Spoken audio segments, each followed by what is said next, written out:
Podcast Tênis Brasil com José Newton Dalcin. Tenistas do meu Brasil, satisfação ter vocês aqui de novo comigo. Podcast Tênis Brasil desta terceira semana de junho. Temos aí uma grande notícia. Embora ainda seja um assunto que vai dar margem para muita discussão, o US Open foi liberado pelas autoridades de Nova York. A USTA havia informado na segunda-feira que havia entrado com um protocolo junto ao governo do estado de Nova York, ao qual pertence a cidade de Nova York, e esse protocolo foi autorizado nesta terça-feira, tanto para o US Open como para Cincinnati. Ou seja, o Master Build Cincinnati agora vai se mudar para Flushing Meadows e ser realizado na semana anterior ao US Open. Teremos, portanto, 3 semanas consecutivas de torneios masculino e feminino em Flushing Meadows. Obviamente uma coisa totalmente inédita. Mas há muita coisa envolvendo essa decisão, né? Vamos tentar aqui resumir para vocês e comentar um pouquinho como é que ficou esse quadro que parece um pouco complicado e claramente diferente do que nós estamos acostumados, né? Portanto, Cincinnati acontece antes do US Open e com isso o US Open não terá o qualificatório. Cincinnati sim. Cincinnati tem o quali, o Cincinnati vai ser a chave normal de 56 jogadores masculino e feminino, com 48 jogadores em cada qualificatório. Portanto, Cincinnati não mudou a sua estrutura, vai competir do jeito tradicional, começando no dia 20 de agosto o quali e terminando no dia 28 de agosto a chave principal de Cincinnati. E, em sequência, acontece o US Open. Como há essa junção dos eventos, fica impraticável, segundo a USTA, realizar o qualificatório. Na verdade, é muito mais uma questão de colocar menos gente dentro do complexo, que eu acho que é um compromisso que eles assumiram perante as autoridades, né? Não deixar uma quantidade enorme de jogadores e de pessoal de apoio trabalhando ao mesmo tempo, que aí realmente ficaria uma coisa muito gigantesca, né? Além do quali, que não vai mais acontecer, as chaves de duplas serão reduzidas de 64 para 32 parcerias, portanto reduzido pela metade, e dupla mistas estão canceladas. Olha, uma coisinha importante para a gente observar aqui é um item do regulamento. Para Cincinnati, vale a regra normal. O tenista de simples ele pode usar o seu ranking de simples para requerer a sua inscrição nas duplas. Mas para o US Open isso não vai ser permitido. Estão tentando aí, obviamente, uma fórmula de proteger um pouquinho mais os duplistas. Portanto, o ranking de inscrição para a chave de duplas terá de ser o ranking de duplas, ok? Até uma medida que eu achei legal. Realmente vai proteger um pouquinho mais os duplistas. A USTA também reservou uma verba de 6 milhões e 600 mil dólares que será destinada a amparar os jogadores prejudicados pela não realização do quali e pela redução da chave de duplas. Olha, é uma bela grana. Isso será dividido entre ATP e WTA e serão essas duas entidades que vão decidir como dividir esse dinheiro. Então, a USTA, a Federação Internacional não vão mexer nisso, vão dar total liberdade para que as duas entidades dos jogadores profissionais resolvam essa questão. Vamos lembrar aí, minha gente, que só o qualifying do US Open, tradicionalmente cada chave, né, masculina e feminina, do quali do US Open, dava $1 milhão de premiação, distribuído nos 128 jogadores que disputavam, né? Então, para dar essa compensação, seriam $2 milhões, entra nesse bojo aí de 6,6 milhões. E também os jogadores da dupla que vão ser teoricamente prejudicados. Então eu acho aí que, afinal das contas, até está uma premiação muito boa, vai dar uma recompensa boa para esse pessoal que provavelmente teria ranking, mas não vai conseguir jogar o evento.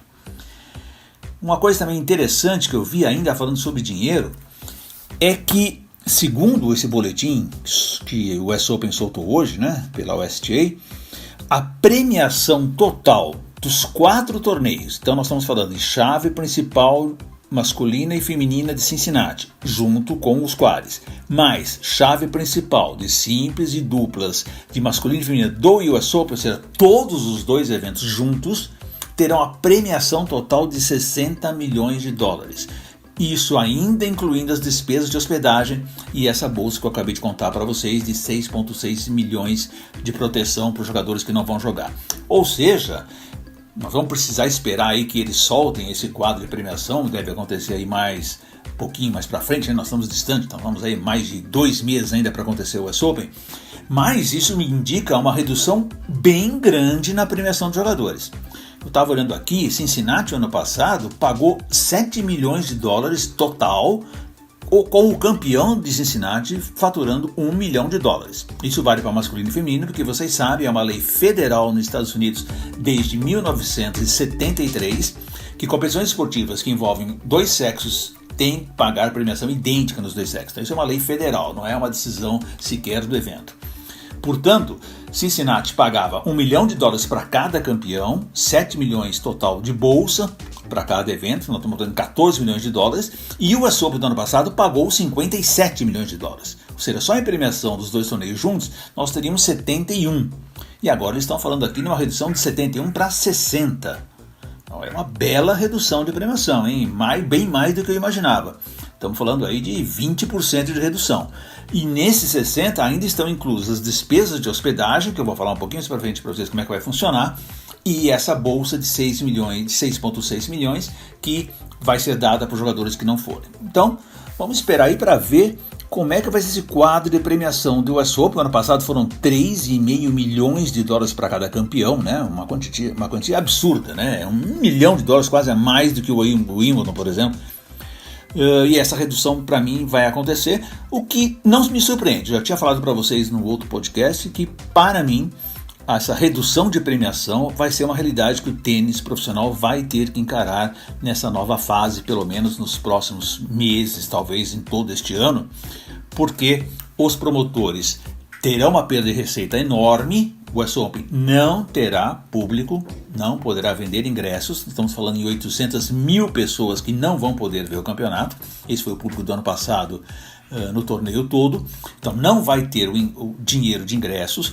Isso interfere diretamente na grana que eles captam de patrocinadores, porque o patrocinador tem o interesse, obviamente, em expor seu produto para o público que vai lá. Nós estamos falando de 800 mil pessoas. Então esse patrocinador agora, ele só vai ter visibilidade de televisão, ele não tem mais a ação local, e também deixa de faturar com bebida, souvenirs, comida, essas outras coisas que se vendem ali nesses todos os 14 dias de US Open, que é uma boa grana também. O Tênis Brasil deu uma matéria nesse final de semana que seria legal vocês darem uma olhadinha. Um cálculo que foi feito: se o US Open realizasse o evento sem torcida, sem a venda de ingressos, a queda de receita dele seria de 400 para 200 milhões. São 50% de perda de receita. 200 milhões. Como o torneio calcula-se por volta de 150, ainda sobram 50 milhões de dólares de lucro. É uma belíssima grana, né? Mas vocês veem aí que essa realidade nova do tênis vai estar muito clara. Nós estamos falando de um grande slam que tem um apelo enorme, todos os melhores do mundo jogando, qualquer televisão do mundo está lá, tem contratos para transmitir. Os patrocinadores também têm interesse em aparecer. Agora, quando a gente começar a cair para os torneios menores, que dependem mais de público ou dependem muito mais de patrocinador, o circuito pode ter problemas. Bom, fechada essa questão aí de premiação e formato, vamos falar um pouquinho aqui do que a USTA anunciou hoje em relação àqueles protocolos de segurança que ela havia sugerido na famosa reunião da semana passada dos jogadores e que provocou tanta polêmica, deixou o Djokovic nada satisfeito, deixou Simona Halep indignada, Nick Kyrgios não gostou, muita gente protestou, aberta e escondida, né, sem se declarar, né, dessas sugestões que eles deram. Então o que nós vamos ver que hoje foi oficializado, houve um relaxamento bem claro e atendeu um pouquinho mais os pedidos dos jogadores. Então eu acredito que o US Open conseguiu chegar a um formato que, se não vai agradar 100%, pelo menos vai minimizar bastante as críticas que principalmente Djokovic, como presidente da ATP, havia feito. Então, primeira coisa importantíssima, os tenistas não vão mais ter aquela obrigação de levar apenas um acompanhante. Agora eles poderão ter até 3. Cada tenista vai ter disponível 2 quartos oficiais nos hotéis oficiais, ou seja, 4 pessoas, já que a USTA deixou bem claro, 2 pessoas por quarto, não pode ter mais do que isso. Então cada tenista pode ir e levar mais 3 pessoas da sua equipe, tá? Se ele quiser ficar no hotel oficial, que é bancado, pago pela organização.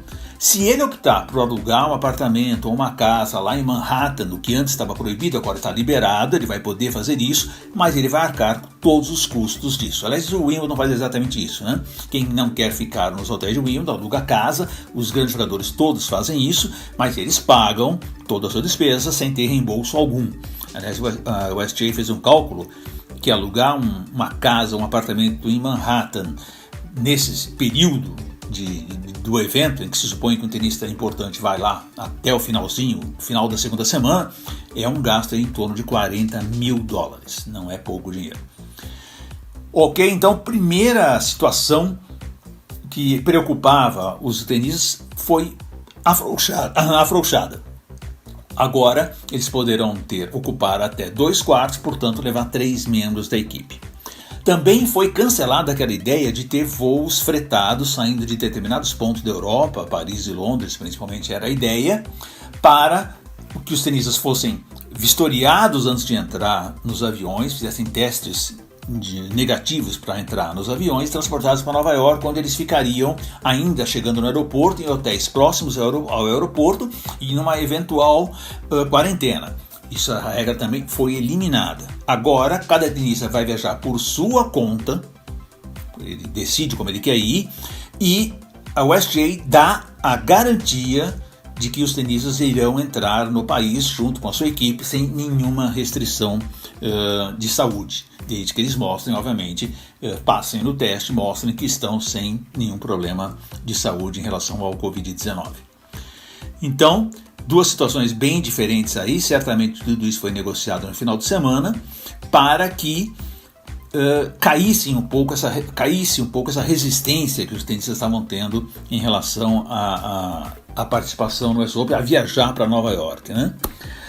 Outras medidas que a USTA anunciou, que é justamente, isso aí já foi o protocolo que ela assinou com o governo de Nova York, comprometendo-se a manter o máximo de isolamento dos jogadores possível, obviamente preocupados com a saúde de todo mundo, é que, já que não vai haver público, todos os espaços ociosos ali do Complexo de Flushing Meadows, e olha que espaço ali não falta, tudo que tiver ali vai ser usado para dar mais espaços aos tenistas. Então os lounges, né, que são os lugares onde os tenistas ficam, vão ser vários lounges para que fiquem bem espalhados, tá? Vão colocar lugares para eles treinarem a parte física também separados, vão dar muitas opções para os tenistas, já que não há público, eles não têm aquele problema de abordagem de público, e também para os treinos, né, para tentar espalhar muitos jogadores, não deixar haver uma concentração grande.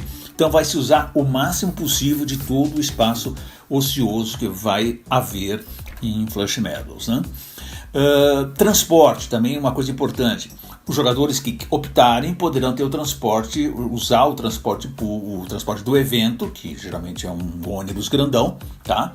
E esse ônibus, o US Open se compromete a ter no máximo 27 assentos, ou seja, 50% da capacidade que o ônibus tem, para que não haja problema. E se for o caso, vai reduzir essa quantidade de pessoas nos ônibus para até 15 pessoas por ônibus. Tá? Então uma outra preocupação grande, que é se isolar, não se agrupar o máximo possível de jogadores também no transporte. Também vai haver um local único para se entrar no complexo e nos hotéis. Tá? Eles deixaram isso bem claro também, que é onde eles vão ser totalmente higienizados, vão ser verificados, vão ser de medir temperatura, tudo isso vai ser feito, aliás, no hotel, tanto os testes que se pretende fazer de saliva e de sangue 1 a 2 vezes por semana vão ser feitos sempre no hotel, tenista e membros da sua equipe, todos têm que ser testados, tá? E algo bem importante, a máscara é obrigatória em Flushing Meadows, para todo mundo. A única exceção é quando o tenista estiver treinando, jogando ou fazendo preparo físico. Fora isso, o tempo inteiro, todo mundo de máscara obrigatória. Portanto, minha gente, parece que o US Open achou um caminho. Vamos ver agora quais serão as reações dos jogadores, principalmente aqueles que estavam um pouco mais reticentes.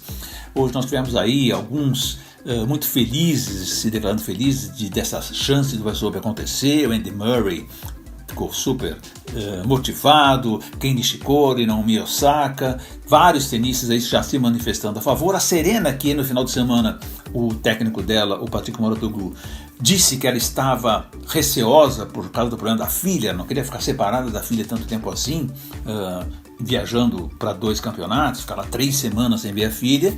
Hoje a Serena já mudou de opinião e disse que ela está muito ansiosa pelo US Open. Então parece que as coisas caminharam melhor, muitas pequenas coisas na verdade, acho que ainda vão ser aparadas aí em novas reuniões entre organizadores e tenistas, mas eu acredito que se chegou aí a um consenso e a um caminho bastante razoável para se realizar o torneio. É perigoso ainda? Não dá para negar, né? Nova York foi uma cidade mais afetada no mundo pela Covid-19, uma situação muito caótica e ainda hoje não está completamente tranquilo. Nova York está começando um processo de reabertura, uma quantidade muito grande de mortos, de infectados. Então foi um lugar extremamente atingido, um lugar nos Estados Unidos e no mundo mais atingido pela pandemia. Então obviamente eu até entendo que todo mundo, os tenistas principalmente, estejam receosos de ir e levar eventualmente uma pessoa da família ou seu treinador e ir para Nova York nesse momento. Porém, vamos pensar, minha gente, faltam 2 meses para começar o US Open. Se a gente pensar aí em Cincinnati, 2 meses e 4 dias para começar Cincinnati. Então ainda há um tempo muito grande para se dar mais tranquilidade, para se ter mais garantias da saúde de todo mundo, ou até eventualmente para se voltar atrás e perceber que houve uma situação, uma piora na situação e aí se cancelar o evento. Aliás, o próprio US Open deixou isso claro, que em caso de cancelamento do evento não previsto, as despesas dos jogadores que tiveram para ir eventualmente a Nova York serão ressarcidas. E para falar justamente sobre toda essa questão do US Open, nada melhor que falar com Thiago Wilde. Thiago, que está na expectativa de jogar o US Open, esperar aí essas novas regras, o que vai acontecer. Ele está com um ranking bem próximo ali de entrar direto, precisa esperar um pouquinho, saber como é que vão ser definidas essas questões. Mas eu quero saber de você, Thiago, primeiro, o que é que você achou dessa decisão do US Open, como é que vocês tenistas encaram essas regras que vão ser colocadas, e também aproveitar para saber como é que você está treinando, você já está se preparando, já conseguiu voltar à quadra. Obrigado e um abraço para você. Eu confio plenamente na ATP e na USTA, que eles entendem que não tem uma situação perfeita, que todo mundo deveria ter o direito de jogar, mas infelizmente nós estamos numa situação extraordinária e obviamente ninguém faz planos para uma pandemia na escala que se formou. Acho que assim como toda decisão política, sempre vão haver beneficiados e pessoas prejudicadas, tanto no ranking como na questão de torneios. Então, acho que ambas as organizações tomaram uma boa decisão. Eu sou a favor, obviamente, do retorno do circuito e acho que as pessoas que estão dispostas a correr o risco de viajar, de tudo mais, para ir jogar um Grand Slam, são as pessoas que entendem os riscos da sua profissão. Então, acho que sim, as decisões não foram precipitadas, acho que foram bem tomadas e com certeza foram discutidas durante um belo tempo. Com relação a termos físicos e técnicos, eu já venho treinando sim. Semana passada eu fiquei parado porque eu tive que fazer uma extração do siso e fiquei parado, voltei a treinar ontem. Mas a minha programação vai seguir como se fosse a programação de uma pré-temporada, né? Vou treinar de manhã e de tarde normal, vou manter as regras de distanciamento social, a academia está seguindo bem isso. Tem 3 pessoas na quadra, uma de cada lado e o treinador. Acho que isso vai voltar com a prática só. Acho importante também a gente destacar o que aconteceu nesse final de semana na França e na Sérvia, que foram a disputa de 2 torneios de exibição com formatos completamente diferentes, mas que reuniam jogadores de grande nível, né? Tivemos aí Djokovic, Thiem e Zverev jogando no saibro da Sérvia, Tsitsipas, Berrettini, Goffin jogando na quadra dura lá de Nice. Bom, não foram diferentes apenas no formato, né? Mas houve também uma situação assim, bem antagônica que a gente pôde observar, né? Enquanto na Sérvia o torneio criado por Djokovic, né, o Adria Tour, que ele criou para ser disputado em 4 finais de semana consecutivos nos 4 países do Balcãs, não vai ter uma das etapas porque Montenegro resolveu impedir a disputa do torneio, mas a competição imaginada pelo Djokovic foi jogada nos moldes basicamente naturais do tênis. Estádio completamente lotado, um grande sucesso de público, ingressos foram vendidos em minutos, graças obviamente ao prestígio gigantesco que o Djokovic tem em seu país, mas o estádio completamente lotado, muito poucas pessoas usando máscaras na própria arquibancada, embora os organizadores tenham deixado à disposição de quem quisesse usar máscaras, que eles tenham levado máscara para o público, caso eles quisessem usar, mas os jogadores também, sem nenhuma proteção, se abraçando, se cumprimentando o juízes de linha, pegadores de bola, inclusive brincando, o Djokovic até abraça pegador de bola durante um momento ali do jogo, ou seja, condições completamente normais, como se fosse efetivamente nós estivéssemos jogando um campeonato de tênis em fevereiro de 2020 e não no meio da pandemia, né? E é uma cena, obviamente, que chocou muita gente num primeiro momento, porque não se imaginava que na Sérvia a situação estaria ainda tão tranquila, né, em relação à pandemia, a ponto de ter uma flexibilização tão grande assim, né?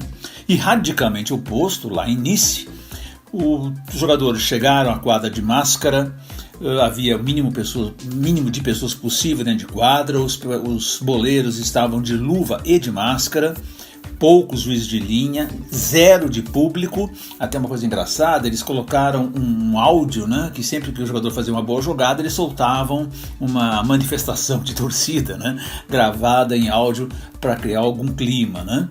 Então, enquanto na Sérvia uma abertura total, uma situação normal, em Nice o que a gente deve ver na maioria dos casos aí, um cuidado extremo com todas as situações da pandemia, né? Mas então realmente foi bem curioso, né? 2 situações muito opostas, 2 torneios disputados em pisos diferentes e com regras completamente diferentes, né? Na Sérvia, sets curtos, até 4, igual se joga o Next Gen, né? o Finals Next Gen. Sets até 4, sem vantagem, então tudo muito rápido, ou na teoria para ser bastante rápido, que eu até não gosto, porque eu acho que fica um jogo assim meio difícil de administrar, né? Você perde um serviço, praticamente você perdeu o set, não dá muita margem de recuperação para os jogadores, mas por se tratar de uma exibição, acho que até não interferiu tanto assim. E já início uma coisa completamente diferente, era jogado por tempo, era um tie-break disputado por tempo. Com a diferença que os jogadores tinham 4 saques seguidos e não naquele formato que a gente costuma jogar tie-break, né? Cada 2 vira tal. Eram 4 saques seguidos e como era por tempo, dava para disputar até, acho que em média se disputou ali 24, 25 pontos por set, né? Com placares, até alguns placares bastante elásticos ali, 22-5 e tal. Então, um formato totalmente distinto, uma brincadeira ali que o Mouratoglou, que imaginou esse evento, ele resolveu fazer. Em determinado momento, o jogador que estivesse bastante atrás, ele podia optar por triplicar a sua pontuação, desde que ele fizesse um winner na primeira ou na segunda bola. Uma coisa bem engraçada, né? Uma coisa bem divertida. Mas eu acho que os dois eventos cumpriram seu papel, que foi recolocar o tênis de melhor nível em quadra. Olha, eu vi bons jogos, eu gostei muito do que eu vi lá do Thiem jogando. Acho que o Djokovic jogou bem, exceto um momento ou outro aí que foi o suficiente para ele não fazer a final, mas ele deu uma caidinha de intensidade uns 2-3 momentos ali. Já início, gostei muito do Tsitsipas jogando. Acho que o Tsitsipas está num nível muito alto, está bem treinado, está bem competitivo. Gostei bastante de ver ele jogando. Enfim, foi um final de semana para a gente recuperar aí a alegria de ver o tênis ao vivo. Inclusive, o Band Esportes mostrou ao vivo e vai mostrar as demais etapas do ADA Tour. Até por isso, eu quero já ouvir Francisco Leite Moreira, Chiquinho, me contar primeiro o que é que ele achou dessa situação tão polêmica, que se pareceu tão polêmica na Sérvia, que era aquela situação de absoluta normalidade lá em Belgrado. Zé, eu sei que é uma decisão bastante polêmica, mas eu acho que a informação me fez acreditar que as coisas estão caminhando corretamente. Primeiro instante que eu vi o Novak Djokovic receber o Grigor Dimitrov no aeroporto, confesso que me assustei pela falta de restrições, abraços, sem máscara, coisas desse tipo. Bem, depois o informativo é de que a Sérvia há 7 dias, uma semana, não tem nenhum caso, nenhuma morte. A Croácia, em que vai ser jogado a próxima perna do circuito, desde maio não tem relato de nenhum novo caso e nenhum óbito. A Suíça também cumpriu as determinações do governo e, além disso, o povo aceitou as recomendações de não sair de casa, de cumprir o isolamento.